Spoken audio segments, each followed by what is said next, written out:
Well, hello everybody. It's your friend Manoli with another episode. Oh, he's back at it again. He's back at it again. He wasn't going to leave y'all hanging for months and months on end like he did earlier this year. Not going to happen. Not going to fall into that bad habit, that trap. Oh no, Manoli is back. He's back to talk to you in a timely fashion. Look at this. Turning the new leaf. Turning the new leaf. What can I say? You know, I was probably thinking, what happened to this guy? He left us behind. He left us. He left us. I didn't leave you. I love you. Well, most of you anyway. Some of you I tolerate, but no, I'm kidding. I love all of you. I love anybody who gives me attention. What can I say? What can I say? I'm being. You try to act humble, like you don't want people to listen. You want everyone to listen. Well, not to say you don't want people to listen, but like, oh, you listen? All shucks. No. Keep it coming, people.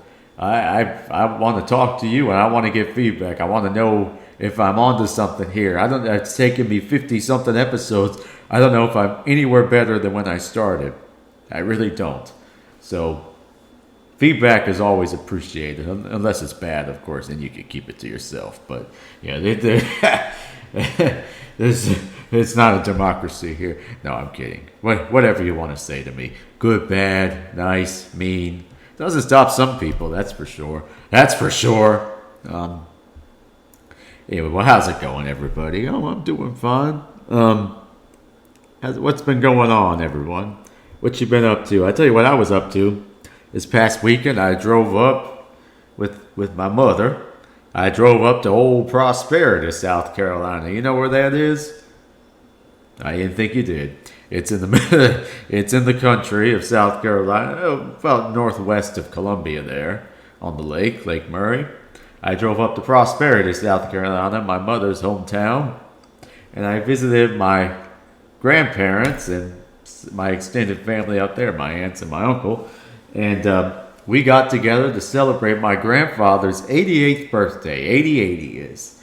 He's 88 and he acts and looks 20, 30 years younger. He told me, he said, I'm 88 today, but at some point it starts going backwards. And so I'm really 68. Well, I'd give him this. I think he's better than 68. He's more like 58 or 48. That's how he acts. He's full of life. He is vibrant. He's quite the character, my granddad. He's got jokes. He plays cards. I walked into the door. You know what the first thing he said to me was? He's like, you want to do a shot of Southern Comfort before we get this party started? And I'm like, oh, twist my arm, Papa. What am I going to say to that? And we walked over, and I had one, and then he had one, and we were ready to go. He enjoyed some beers. He liked Stella. We brought some Stella for him. He liked it. Yeah, it was a good time. So not only was it my grandfather's birthday, my papa, it was also my Uncle Marty's birthday, his son. They were born on the same day. What are the odds of that? Well, 1 in 365. What is that? Let's do the math. 1 out of 365.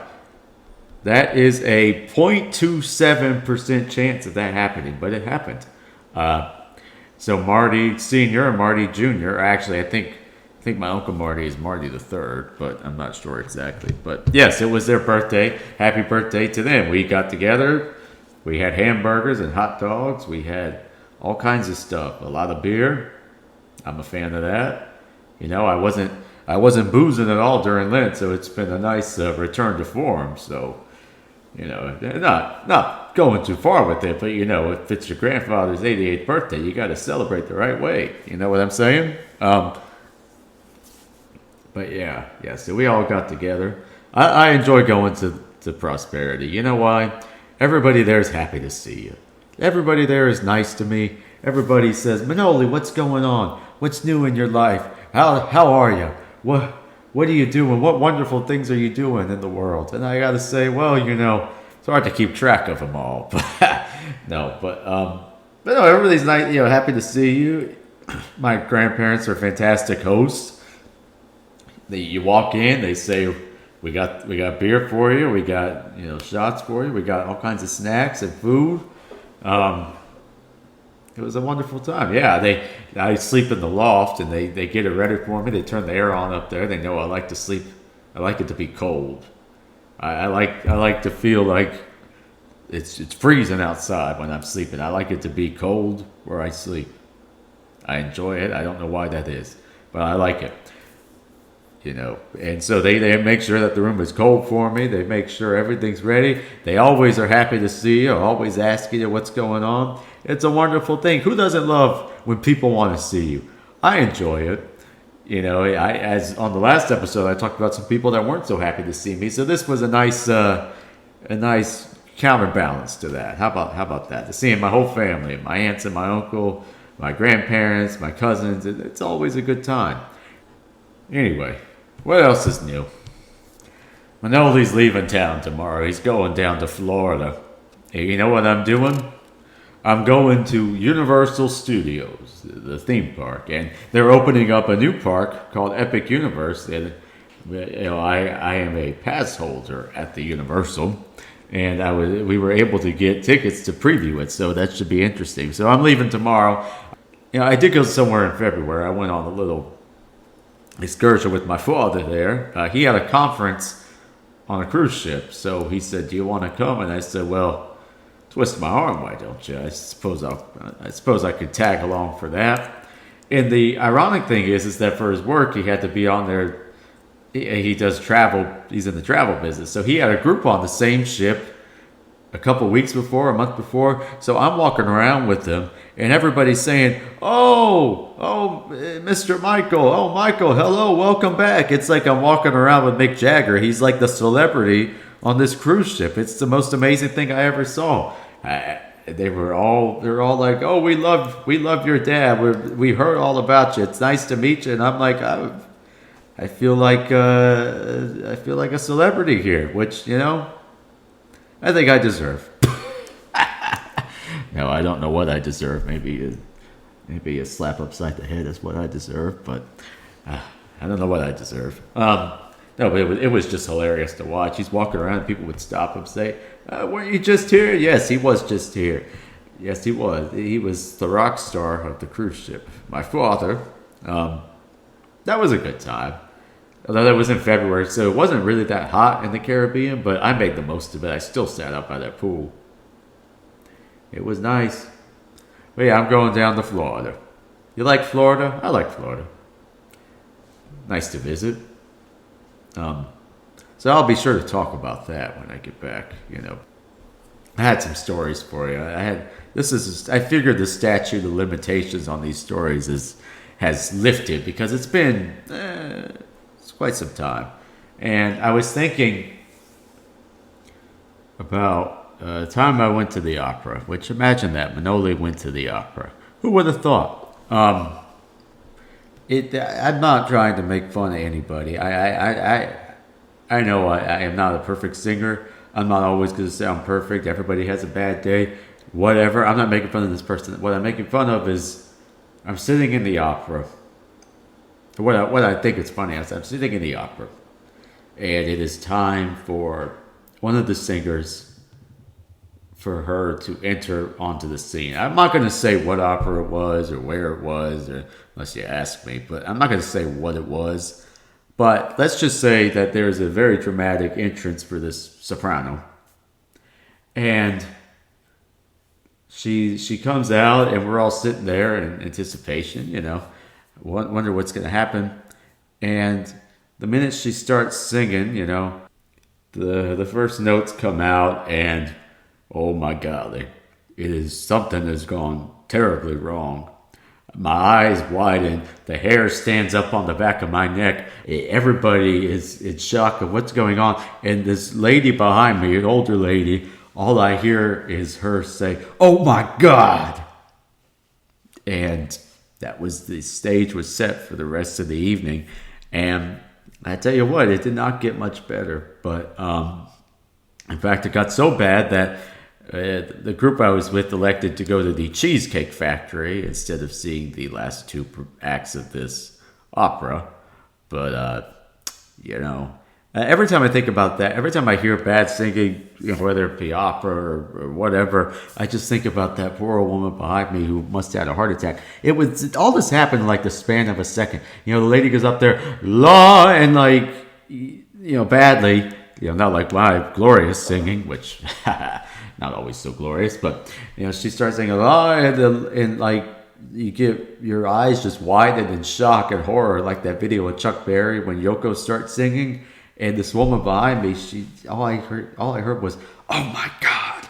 Just this horrified, hushed reaction, and that sound bite plays in my head quite often whenever I see something horrifying, which is more and more nowadays. Because I really think that with the advent of social media and how it plays out in this world, I know way too much about too many people. I saw somebody said we should know less about each other, and I really agree with that statement. I agree wholeheartedly. You know why? Because people, it's TMI, too much information. You're sharing too much information. You're oversharing. I had to do a speech on this in my freshman year of college. It was parents who overshare on Facebook about their kids, and that it's true. They overshare about their kids. They overshare about themselves. There's some things, people, I don't want to know about you. Whatever. Some things are personal, and people think that you're so interested about every facet of every. If you have something funny to say, I'll listen. If you have something intelligent to say, I'll listen. Of course, I'm the determinant of that. If I find it funny and intelligent, which I don't find most things funny or intelligent anymore, because I feel like the humor has been sucked out of the world. But that's another story. Oh, Manoli, calm down. It's okay. Simmer down. No one wants to hear about your philosophy. Or maybe they do. Why else does this show exist? I don't know. I don't know what's wrong with you people listening to me yap about this nonsense. But here I go. What was I even going to talk about? Oh, there's this thing now. There's this thing. Have you heard about this? It's called soft launch. Soft launch. Do you know what this is? It has nothing to do with space or business or anything. You know what this is? It's people, when they find themselves a boyfriend or a girlfriend, they get into a relationship. And instead of, I don't know, posting a picture of them with their, boyfriend or girlfriend together, they will do this thing called soft launching, because we're so interested and they want to build the suspense, right? We really want to know who this person is. We really care that much. Oh, Manoli's so biting and scathing. Well, I mean, come on, people. This is a little ridiculous. To build the tension, they will post a picture of like the person's hands, or the person is in the picture, but you can't see their face, so you don't know who it is. They call it a soft launch. And why this has become a concept, I don't know. And then at one point, they'll post a picture of them with the person in full view, and they'll say, hard launch. And, it makes me want to hard launch myself into a spaceship and get off of this planet, is what it really makes me want to do. I don't understand why. There's just things I don't understand. I don't know. There's a lot I could say about that. I feel like I'm gonna get too mean here. I try not to be too mean, but I mean, come on, people. Seriously, I mean, who cares? I mean, really, who cares? Congratulations. Why the mystery? Why the suspense?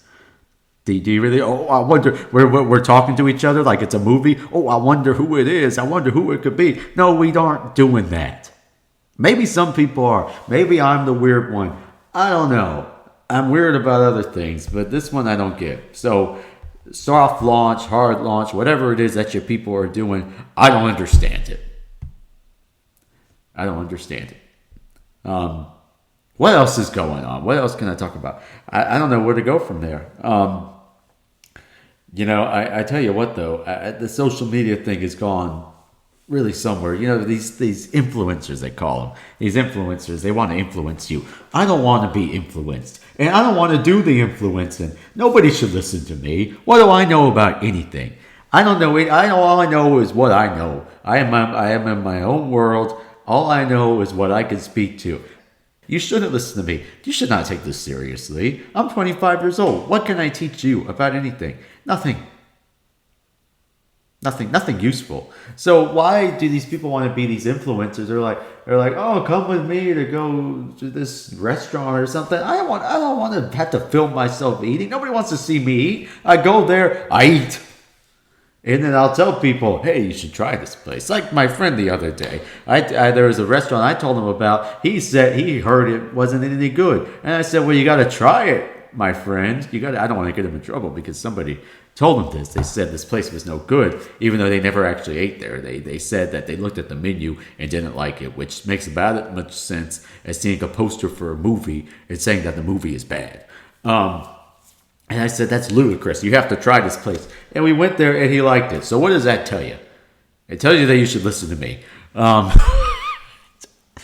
Manoli, you're going off the rails here. When I get into the society stuff, I don't know what it is. I know I'm old school. I know I'm old-fashioned. The only time I went to the movie theater recently was to see a 20-year-old movie that I've seen dozens of times. Revenge of the Sith. Who doesn't like Revenge of the Sith? It's a wonderful movie. The critics said this and that, and they were full of it. The movie is great. There's action. There's comedy. There's drama. There's tragedy. There's thrill. The movie is operatic in its scope. You have Ian McDiarmid. His performance is fantastic. I mean, he really goes all out in this role. He is evil. He's evil. He's sick. And it's a great opportunity for him to contort his face to do these evil laughters and speech patterns. It's amazing. What an amazing actor. I try to do an impression sometimes of Palpatine. I say, when he zaps Yoda with the Force lightning, he goes, and he says, I have been waiting a long time for this moment, my little green friend. I mean, it's just insane stuff. And he says, did you ever hear the tragedy of Darth Plagueis the Wise? And then, of course, there's the immortal line where he says, I am the Senate. And Mace Windu says, not yet. And he says, it's treason then. And he does that yell, scream, lightsaber flip thing. What a movie. What a movie. Mace Windu was one of my favorite characters. Some people don't like him. They say he was mean. That man was not mean. That man was a hero. You know why? He fought for the Jedi. He knew Palpatine was evil. He knew what was going on. He went there and he beat him. And he would have killed him if Anakin hadn't stepped in and chopped his hand off. It was ridiculous what he did. And I know Anakin was conflicted, this and that. He was worried about his wife. It's not Mace Windu's fault. He has no idea he's married because Anakin keeps it all bottled up. He won't tell anybody. Well, he's not supposed to be married because he's a Jedi. But, Anakin, what were you thinking, man? I mean, I understand you were, but I mean, what were you thinking? You chop off Mace Windu's hand? You kill your fellow Jedi? What's wrong with you? What come to your senses? You're going to listen to Palpatine? All you have to do is look at him. He's got yellow eyes. He's evil. His eyes are creepy. And he looks like he just got zapped with lightning, he has lightning coming from his fingers. You're going to listen to him? Mace Windu was a great Jedi. He fought in the Battle of Geonosis. He chopped Jango Fett's head off. He did all kinds of wonderful things. And people don't like him. They say, oh, he was mean to Anakin, blah, blah, blah. Anakin could not be trusted. And he proved that when he chopped off his hand. So what does that tell you? Mace Windu did nothing wrong. And that's how I feel. That's how I feel, everyone. Who else is in that movie? Ewan McGregor did a great job. He has so many great lines. Hayden Christensen, even though they were really mean to him, he did a good job. They were so rude to him. I never had a problem with him. The people who said that, they should be ashamed of themselves. That man, they criticized him so much. He was hardly in any movies after that. But you know what? He won in the end. I've talked about this. The movie is great. I enjoyed seeing it. It was just as good as 20 years ago. Of course, the hype, back then was, I was 5 years old. I mean, I was way more hyped, but I was still pretty hyped this time, too. I mean, what a great movie. Now the highest grossing re-release. What does that tell you? Good movie, Revenge of the Sith. Go watch it. If you haven't seen it, go watch it. What else? Oh, what else, Manoli? Back to the thing about influencing people, I do have to say, I was talking with a friend of mine the other day, And he was debating something. He was weighing the options in his head. And I had a side to it. And I said, well, if you look at it this way, you think about this, and maybe you do this. And he's like, you know what? Now that I'm talking to you, I agree with you. And I'm like, you know what? That happens every time. It happens every time. What can I say? When I talk to you, you start agreeing with me. I don't know what it is. It's a good thing I use my powers for good and not evil, is all I can say. It's a good thing that I use my powers for the good. That's all I can say. There's a lot of damage that I could do, but I'm not going to do that. You know why? Because Manoli is here for you. He's here for you. He's here to talk to you, to explain these things to you.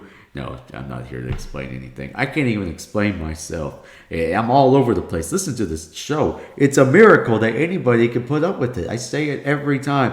Why do people listen to it?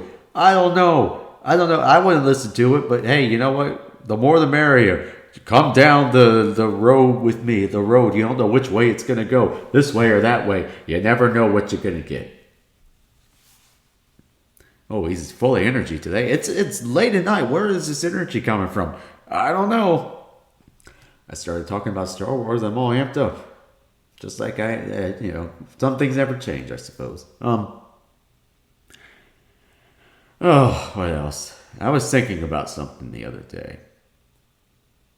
Imagine that. I was thinking. I know it's really hard to believe that I think about anything, but I was thinking the other day, and I was thinking about a remark that was said to me in one of my after one of my recitals in college. I was singing, I sang a difficult program. I had Verdi, I had Handel, I had Monteverdi, I had Schumann, I had Mussorgsky, I had Theodorakis, I had all kinds of stuff on the program.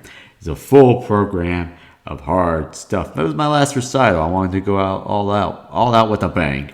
That was the recital I did where everything was connected to history. History repeats itself is what I called it. And I like to repeat myself, so I figured I'd do a good job at it. And one of the remarks I got from one of my jurors, who I respected all my jurors, and they gave me good feedback, they said, I wish you would find beauty in the simple as well as the complex. I'd like to hear you sing Schubert and Così fan tutte and Papageno. And unfortunately for this juror, I don't like any of those things. I don't like Schubert. I don't know why. It has never appealed to me. I know everyone loves him. Everyone loves Schubert. I don't like him. I think the music is dry and boring. I don't want to sing it. Not all of it, but most of it. Così I don't like. I don't like the opera. I like Mozart. Don't get me wrong. But that opera I just have never gotten behind. I don't know what it is. Something about it gets on my nerves. I don't like the plot. I find it annoying. I find the characters annoying. I don't like it. So I wasn't singing that. And then Papageno, I'm not even a baritone. So what was I going to do with that information? No. So I guess my point is that why would I do that? Why should I sing simple stuff? I like to challenge myself. I like to say, what's something hard I could sing? I want to sing it. And, maybe I'm not saying that simple is bad, but what I'm saying is I like to challenge myself. I like things that are difficult. I'm going to stand up there and sing, I don't know, Frere Jacques over and over. I mean, what do you want me to do here? I like to sing what I like to sing.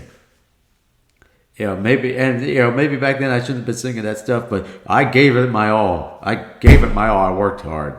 I worked really hard. I found a way. Wow, I really don't know where to go from there. But my point being is that, I don't sing that often. I sing a little bit here and there.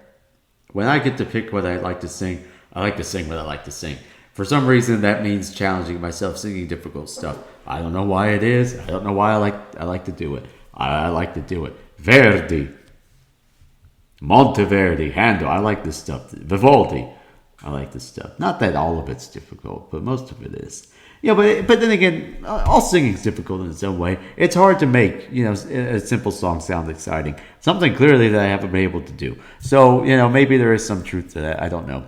But I just thought it was funny that he picked three things that I don't like. I don't like those operas. I don't like Schubert. So it's like, oh, you kind of have it. You're like, oh, maybe I should try simple stuff. And it's like, no, thank you. I don't know. I don't know why I am the way that I am. What happened to me? I don't know. What do you mean? What happened to you? What's wrong with you? Oh boy, we don't have time for all that.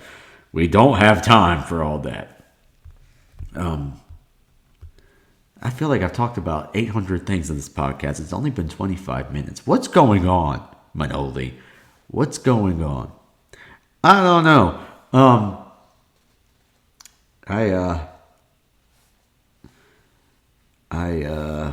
golly. I was playing a video game the other day. I don't play too many video games, but when I do play, I like to, it's relaxing. Every now and then I find the time to play a little bit. So I was playing a little Call of Duty, a little multiplayer action. So there was this one guy who was being really obnoxious. And I don't even usually turn the voice chat on, but for some reason I left it on. I wasn't talking because I don't like to talk to those people, but I was listening. And this guy was really upset. He kept talking like, this team sucks that I'm on. You guys are a bunch of idiots. Blah, blah, blah, blah, blah. You guys effing suck. Blah, blah, blah, blah, blah. And like, I'm surrounded by imbeciles. And at one point, my own teammate, he hit me. And I had to start over. He hit me. He took me out. And so he's going on and on about how bad his team is. Well, he just took out one of his own teammates. So what I did is a little while later, he's ranting, raving. And what I did is I saw him and I said, oh, whoops. And I took him out. And he got really upset about that. He's like, what are you doing? Open your effing eyes. It was crazy. I don't know how you can get so upset about a little video game. You don't win anything. What do you achieve out of that? It's just a way to blow off some steam. This guy is getting more steam. What are you doing? You're doing the wrong thing. You're raging. You can't rage. No rage in the video games. Video games are supposed to be relaxing. But not to some people. They take it way too seriously. But I enjoyed getting that guy back. I enjoyed, sometimes you just learn not to care about helping your team. You just want to prove a point. And I think I proved a point to that guy.